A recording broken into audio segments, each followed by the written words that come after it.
மக்களே வணக்கம். அகத்திக்கீரை நிறைய இருக்குது. இன்றைக்கி நம்ம அந்த கீரையை தான் செய்ய போகிறோம். அதனால் நான் கொஞ்சம் கீரை எடுத்துக்கிறேன். இதுலேருந்து கொஞ்சம் நாளைக்கு முன்னாடி அகத்திக்கீரை பால் சொதி எப்படி செய்யணும்னு கேட்டுருந்தீங்க. அதனால் நான் இன்றைக்கி அதை செஞ்சு காட்ட போகிறேன். இந்த கீரை ஸ்டொமக் அல்சர், மவுத் அல்சர் எல்லாத்துக்கும் நல்லது. வாரத்தில் 2-3 நாள் சமைச்சி சாப்பிடுங்க. காரம் போடாமல் பால் ஊற்றி, தேங்காய் பால் ஊற்றி சமைச்சி சாப்பிட்டு பாருங்கள். சுத்தம் பண்ணிக்கோங்க.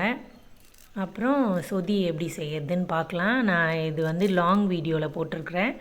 தயவு செஞ்சு பாருங்கள். சேனல் சப்ஸ்கிரைப் பண்ணிக்கோங்க. லைக் பண்ணுங்கள், ஷேர் பண்ணுங்கள், கமெண்ட் பண்ணுங்கள். டேஸ்ட் பண்ணிவிட்டு எப்படி இருக்குதுன்னு நீங்கள் சொல்லுங்கள் சமைச்சி சாப்பிட்டுட்டு.